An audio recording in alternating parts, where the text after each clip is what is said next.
సాయిబాబాని ఎక్కువగా పూజించేది బ్రాహ్మణులు, Vaishyas. Actually Saibaba cinema చేసే వరకు మన సౌత్ పీపుల్కి సాయిబాబా మీద పెద్ద నాలెడ్జ్ కూడా లేదు.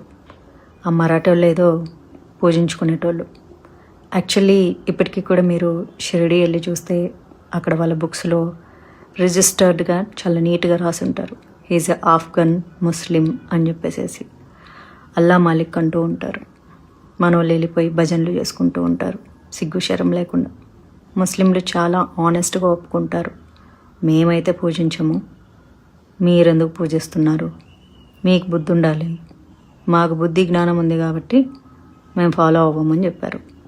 అదేంటో వింత విచిత్రంగా సాయిబాబా అందరికి కనిపిస్తాడు, సాయిబాబా కళ్ళకి వస్తాడు.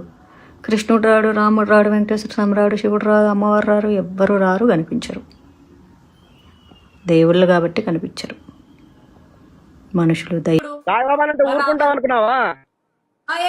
సాయిబాబా అంటే ఊరుకో. అవును, నువ్వే పిశాచి అంటున్నావు, నువ్వే పిశాచివి.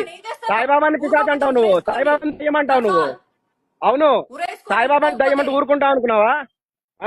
మమ్మల్ని ఎందుకు బాధ పెడుతున్నావు? సాయి భక్తు, సాయి మహిమ నీకు తెలుసా అసలు?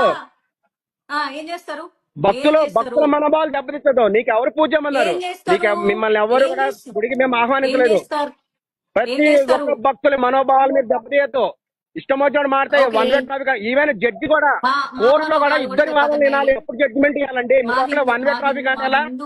This is not 1 way traffic, this is 2 way traffic. అది గుర్తుపెట్టుకోండి. మీ అభిప్రాయం మీరు చెప్పండి. మీకు నచ్చకపోతే వెళ్ళకండి. మమ్మల్ని ఎలాగా వేరే దూషిస్తారు? మీరు చేస్తున్నారు రౌడీ, మేము చేయట్లేదు. మేము చట్ట ప్రకారంగానే ఉంటాం. మేము ఎప్పుడు రౌడీ, భక్తులం మేము.